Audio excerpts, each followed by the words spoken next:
நீங்கள் பார்த்து கொண்டிருப்பது ஜெயம் டிவி. செய்திகளை உடனுக்குடன் தெரிந்து கொள்ள ஜெயம் டிவி கண்டு மகிழுங்கள். ஆம், இது ஒரு ஜெயம் டிவியின் தயாரிப்பு. ஜெயங்கொண்டம் அருகே உலக பிரசித்தி பெற்ற கங்கை கொண்ட சோழபுரம் மாளிகைமேடு அகழாய்வு பாதுகாப்பு கொட்டகை கனமழையில் விழுந்ததால் வரலாற்று ஆர்வலர்கள் கவலை தெரிவித்துள்ளனர். அரியலூர் மாவட்டம் ஜெயங்கொண்டம் அருகே கங்கை கொண்ட சோழபுரத்தில் உலக பிரசித்தி பெற்ற மாமன்னன் ராஜேந்திர சோழனால் கட்டப்பட்ட பிரகதீஸ்வரர் கோவில் வரலாறு சிறப்புமிக்க கோவிலாக உள்ளது.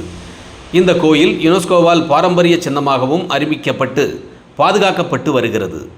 இந்த நிலையில் தமிழகம் முழுவதும் கீழடி, ஆதிச்சநல்லூர் உள்ளிட்ட பல்வேறு இடங்களில் அகழாய்வு பணிகள் நடைபெற்று வருவதை போன்று அரியலூர் மாவட்டம் ஜெயங்கொண்டம் அருகே உள்ள கங்கை கொண்ட சோழபுரம் மாளிகைமேட்டில் மாமன்னன் ராஜேந்திர சோழன் காலத்தில் வாழ்ந்த அரண்மனை மற்றும் வரலாற்று செப்பேடுகளை அறியும் விதமாக அகழாய்வு பணிகள் கடந்த 2021 முதல் நடைபெற்று வருகிறது.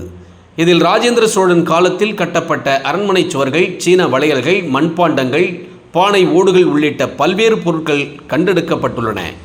இந்த நிலையில் மாளிகைமேட்டில் அகழாய்வு பணியின் போது மழையிலிருந்து பாதுகாப்பதற்காக கீற்றுகளால் பின்னப்பட்ட ராட்சச கூரை அமைக்கப்பட்டு பாதுகாக்கப்பட்டு வந்தது.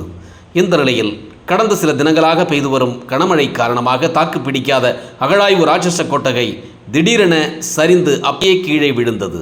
இதனால் ராஜேந்திர சோழன் காலத்தில் கண்டெடுக்கப்பட்ட அரண்மனை சுவர்கள் மற்றும் வரலாற்று செப்பேடுகள் பாதிக்கப்படும் சூழல் தற்போது ஏற்பட்டுள்ளதால் வரலாற்று ஆய்வாளர்கள் தற்போது கவலையை தெரிவித்துள்ளனர்.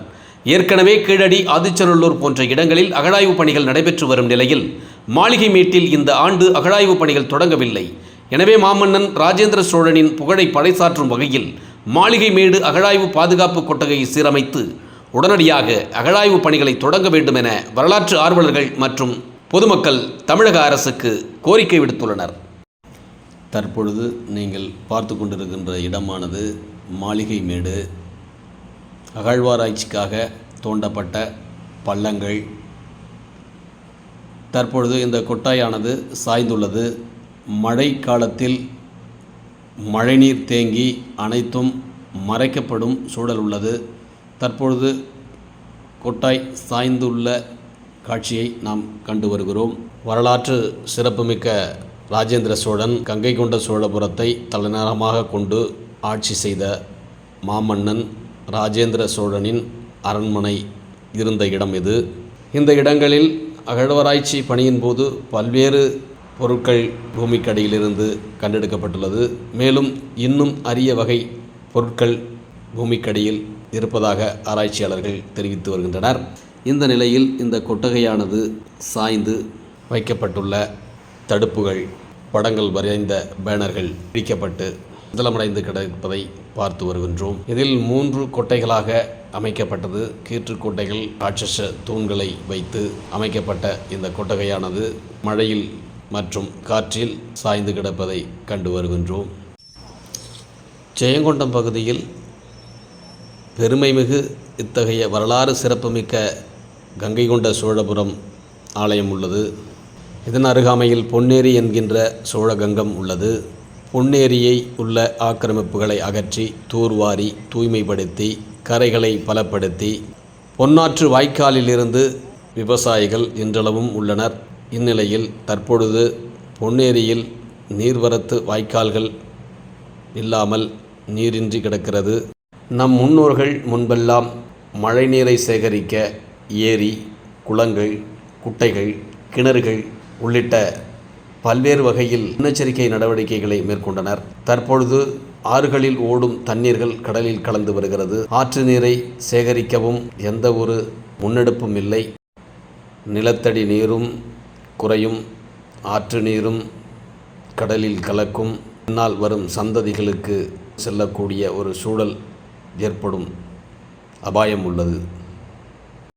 எனவே அரசு பின்னால் வரும் சந்ததியினருக்கு விட்டு செல்ல தண்ணீர் எதையாவது விட்டு வைக்க முன்னெச்சரிக்கை நடவடிக்கைகளை மேற்கொள்ள வேண்டும் என பெரும்பாலான மக்களின் எதிர்பார்ப்பாக உள்ளது குறிப்பிடத்தக்கது. அதாவது கங்கை ராஜேந்திரன் சோழ மன்னனால் உருவாக்கப்பட்டிருக்கக்கூடிய மாளிகைமேடு அது அழிஞ்சு மீண்டும் தொல்லியல் மூலமாக அதை கண்டுபிடிக்க வேண்டிய ஏற்பாடு நடந்துச்சு. அதில் 2 கட்ட பணி நடந்து அந்த புராதன சின்னங்களை கண்டுபிடிக்கப்பட்டு ஒரு கொட்டா அமைச்சாங்க.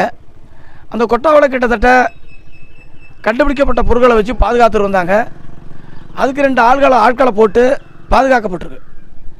ஆனால் கடந்த 2 நாளாக அடித்த மழையிலையும் அந்த காற்றுலையும் அந்த கீத்து கொட்டா சாஞ்சி அதில் உள்ளே இருக்கிற பொருள்லாம் பாதுகாக்க முடியாத ஒரு மோசமான நிலைமை என்பது இப்போ ஏற்பட்டிருக்கு. ஆகவே 3ஆம் கட்ட பணியை துவக்கி அது உடனடியாக கண்டுபிடிக்கப்பட்ட பொருளையும் பாதுகாக்க வேண்டியது இருக்குது. மேலும் சில பொருள்களை கண்டுபிடிக்க வேண்டிய அவசியமும் இருக்குது. ஆகவே அரசு உரிய கவனம் செலுத்தி அந்த கண்டுபிடிப்புகளை மேலும் கண்டுபிடிப்பதற்கான 3ஆம் கட்ட பணியை துவக்கணும். அதேமாதிரி மாளிகை மேடு இருந்து சோழ மன்னனால் உருவாக்கப்பட்ட மாளிகை மேட்டில் கண்டுபிடிக்கப்பட்ட பொருள்களை காட்சிப்படுத்துறதுக்கான ஏற்பாட்டை மாளிகை மேட்டிலேயே அந்த ஏற்பாடை செய்ய வேண்டும். அருங்காட்சியகத்தை அமைப்பது தான் முறையாக இருக்கும். ஆகவே அருங்காட்சியகம் அமைப்பதன் மூலமாக மாளிகை மேட்டுக்கும் வந்து செல்வதற்கு, பயணிகள் வந்து செல்வதற்கு, சுற்றுலாத்தலமாக அமைப்பதற்கும் ஒரு உதவியாக இருக்கும். ஆகவே ராஜேந்திர மன்னனுடைய புராதன சின்னங்களை பாதுகாப்பதோடு மட்டுமல்ல, வரலாற்று பேர் தாங்கி நிற்கக்கூடிய மாளிகை மேட்டுக்கும் ஒரு நிரந்தர பேரை உருவாக்க வேண்டிய அவசியமும் அரசுக்கு இருக்குது. ஆகவே உடனடியாக 3ஆம் கட்ட பணியை துவக்கணும். கொட்டாயை நிரந்தர கொட்டாயாக அமைக்கணும். என் பேர் வெங்கடாஜலம், உட்கோட்டை. அரியலூர் மாவட்டம் ஜெயங்கொண்டம் அருகே ராஜேந்திர சோழனால் கட்டப்பட்ட மாளிகை மேடு என்பது உட்கோட்டை அருகே உள்ளது. இதில் தொல்பொருள் ஆராய்ச்சி நிறுவனமாக அங்கே ஆராய்ச்சி நடந்து கொண்டிருக்கிறது. 2 கட்ட பணிகள் முடிந்திருக்கிறது. இந்த 2 கட்ட பணியில் அந்த ஆராய்ச்சி சுவரை பாதுகாப்பதற்கான வகையில் மேலே கொட்டகை அமைத்தது. தற்போது பெய்த மழையில் அது அனைத்தும் அடித்து நொறுக்கப்பட்டு கீழே விழுந்ததினால் அதில் உள்ள சுவர்களும் அதில் உள்ள பொருள்களும் மீண்டும் மறையக்கூடிய ஒரு சூழல் உருவாகியிருக்கிறது. ஆகவே இங்கே நிரந்தரமான கொட்டகை அமைத்து அதனுடைய வரலாற்று சுவர்களை, அந்த அகழ்வாராய்ச்சியில் உள்ள பொருட்களை பாதுகாக்கக்கூடிய நடவடிக்கையில் எடுக்க வேண்டும். அது மட்டுமல்ல, 3ஆம் கட்ட பணியை தொடங்குவதற்கான நடவடிக்கையை அரசாங்கம் எடுக்க வேண்டும். அதன் மூலம் உட்கோட்டை அதன் சுற்றுப்பகுதியில் உள்ள மக்களுக்கு வேலைவாய்ப்பு தரக்கூடிய அமைப்பாக அது மாறும். ஆகவே கீழணையில் இருக்கப்பட்ட அந்த சூழலை மாதிரி இங்கேயும் உட்கோட்டையில் மாளிகை மேட்டில் அந்த 3ஆம் கட்ட ஆய்வுப் பணி என்பது தொடங்க வேண்டும். அதே போல் ராஜேந்திர சோழனால் அமைக்கப்பட்ட அந்த அரண்மனைக்கு அருகே அந்த தொல்பொருள் ஆராய்ச்சி நிறுவனம் அங்கே அமைக்கப்பட வேண்டும். அந்த அடிப்படையில் இந்த பகுதி மக்களுக்கு சுற்றுலா செல்வதற்கு அது பயனுள்ள வகையில் அமையும் என்று தமிழ்நாடு விவசாய சார்பாக கேட்டுக்கொள்கிறேன். மாவட்ட செயலாளர் மணிவேல்.